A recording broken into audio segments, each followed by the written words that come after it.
Neuro pulmonology and centre for excellence Saideepa hospital Chandanagar Hyderabad. Saralamma గద్దె దగ్గరికి వచ్చాము. ఇప్పుడు నేనున్నది సమ్మక్క గద్దె ప్రాంగణంలో.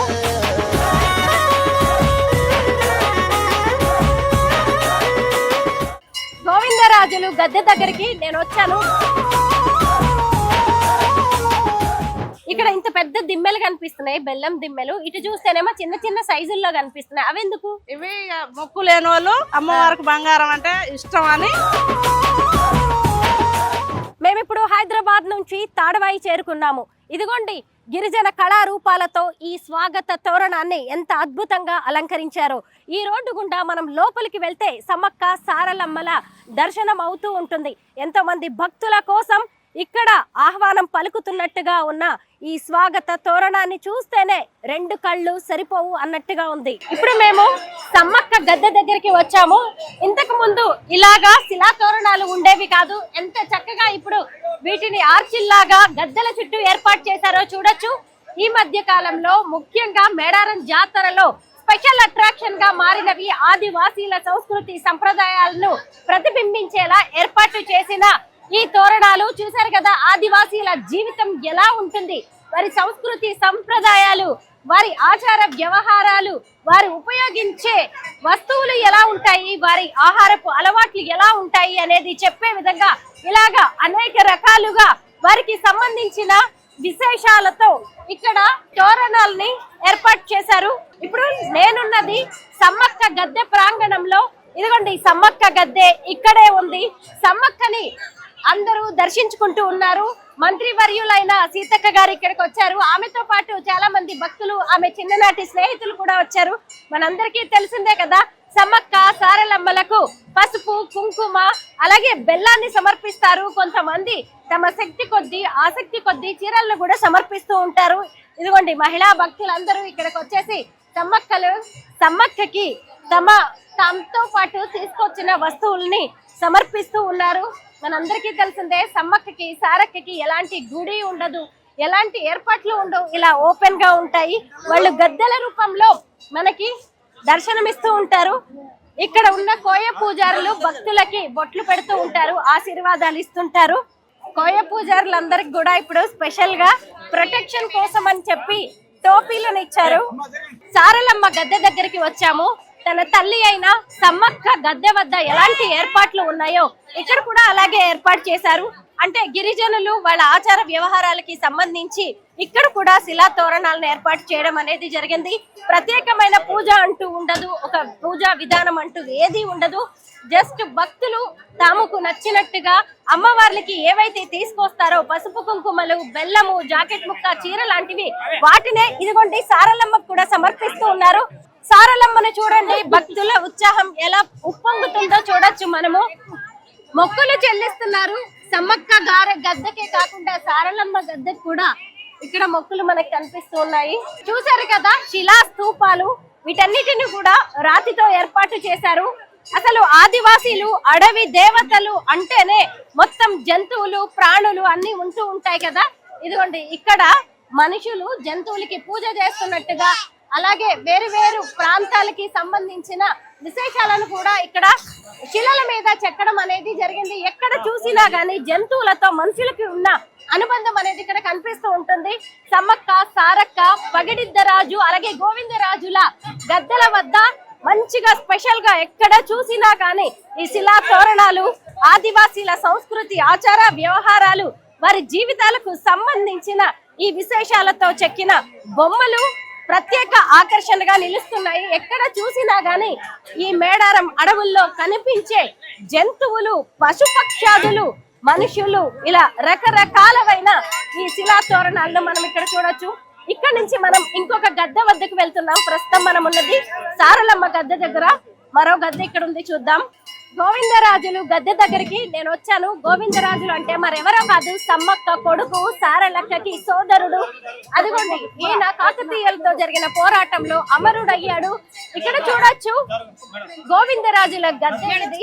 మిగతా సమ్మక్క సారక్కల గద్దెల్లాగే ఈ గద్దెను కూడా మనం ఇక్కడ చూడవచ్చు.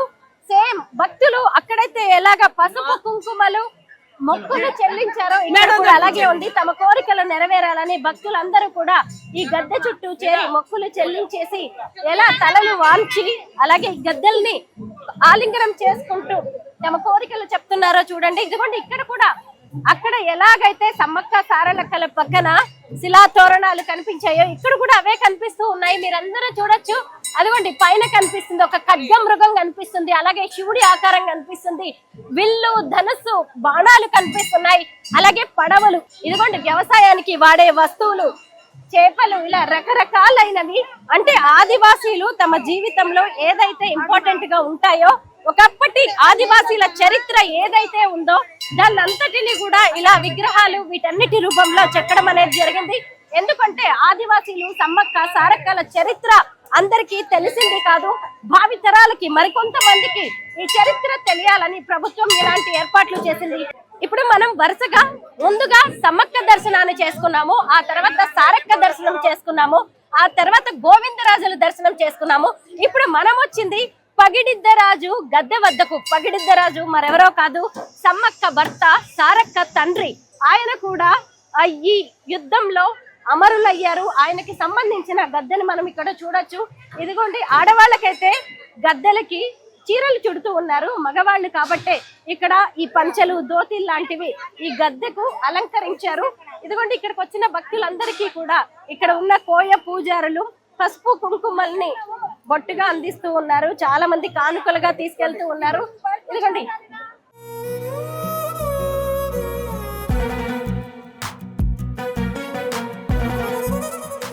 తమ మనసులోని కోరికలని భక్తులు ఎలా తెలియజెప్తున్నారో చూడండి.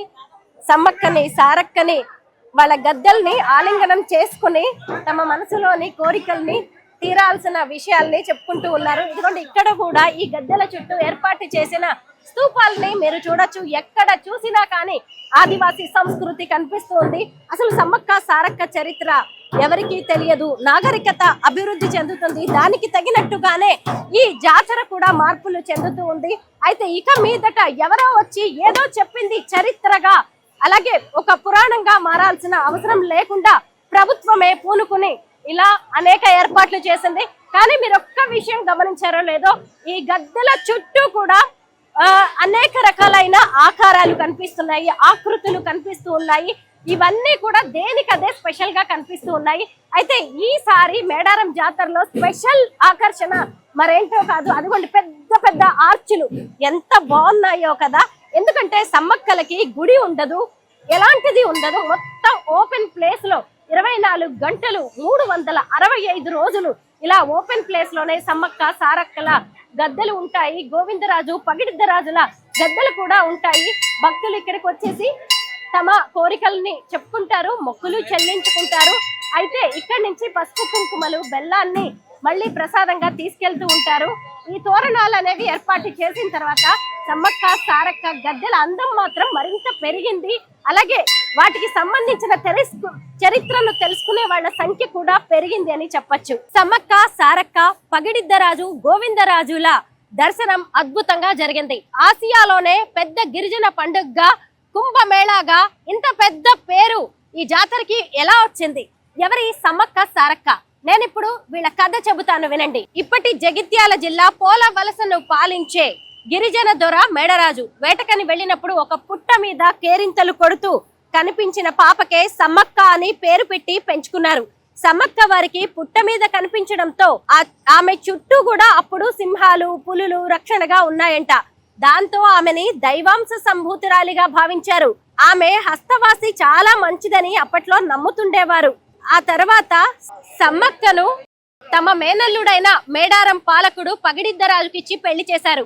ఈ దంపతులకు సారలమ్మ, నాగులమ్మ, జంపన్న అనే 3 సంతానం కలిగారు.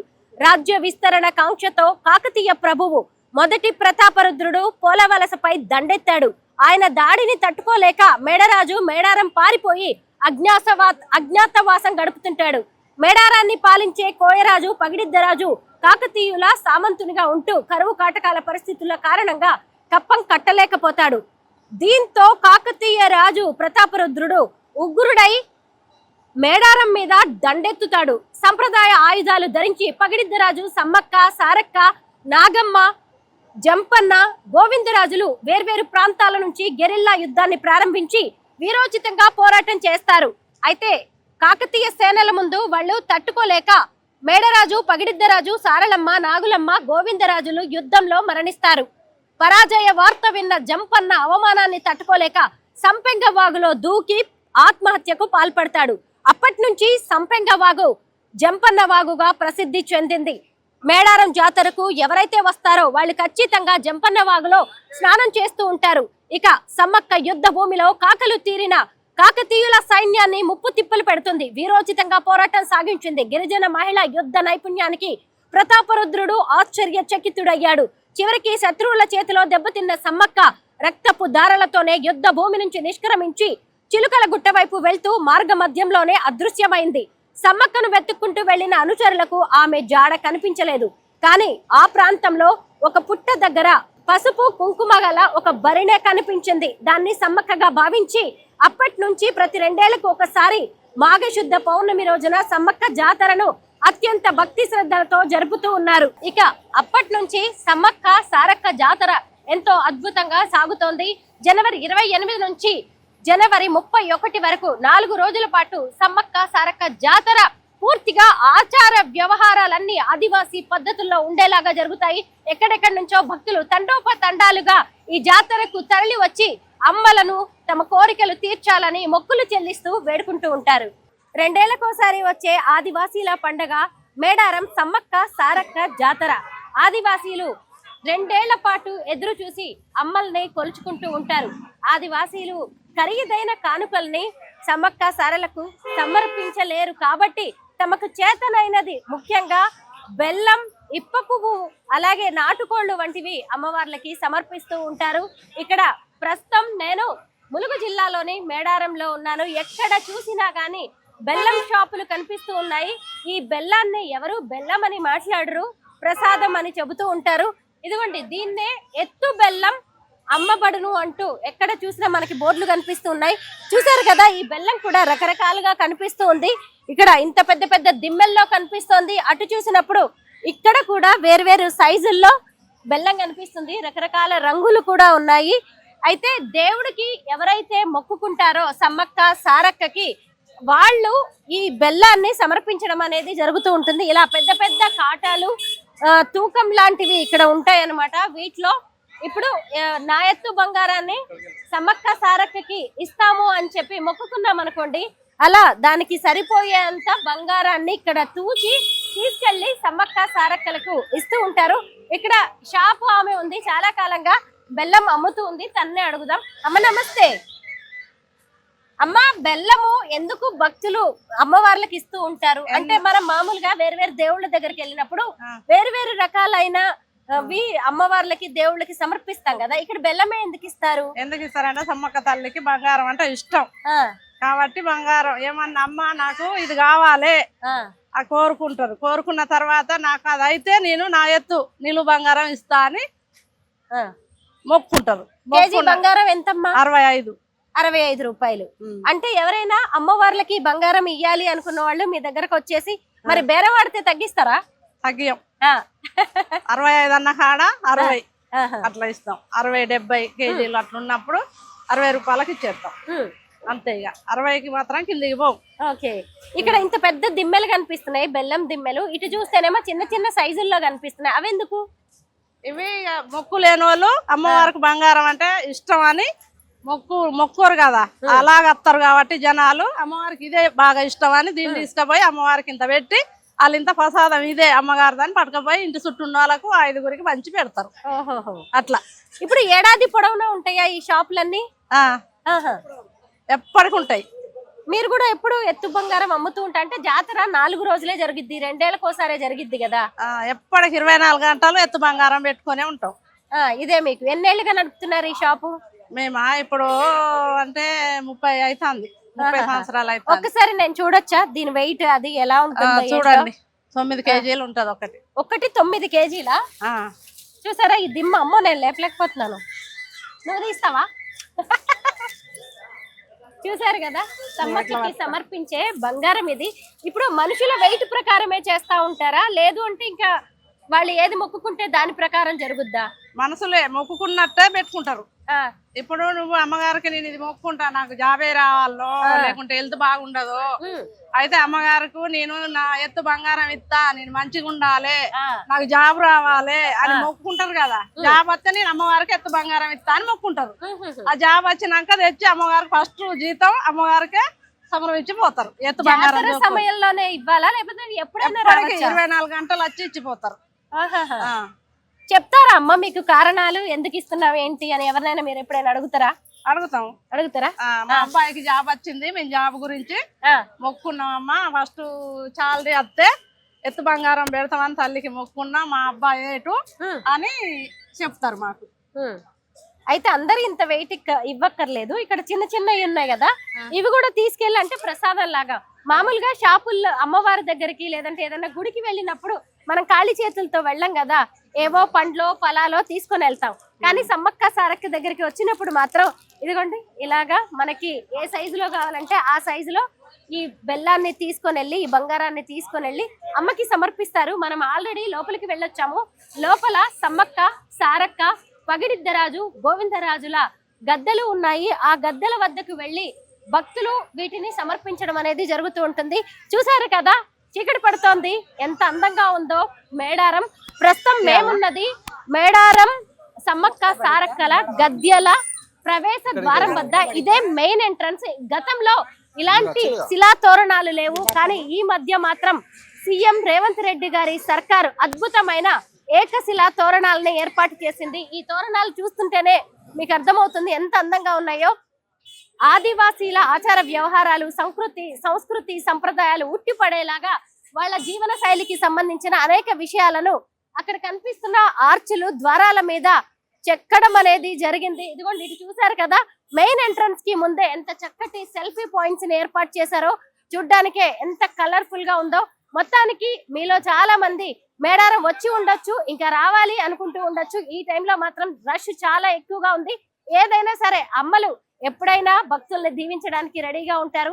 మీ మొక్కుల్ని ఏవి తీర్చుకోవాలన్నా, బెల్లం సమర్పించాలన్నా అమ్మల దగ్గరికి వచ్చి, ఎదురుగానే షాపులు ఉన్నాయి, షాపులకు వచ్చి బెల్లం కొనుక్కొని ఈ బంగారాన్ని అమ్మలకి సమర్పిస్తే చాలు, వాళ్ళు మీకు ఎన్నో ఆశీర్వాదాలని అందిస్తారు.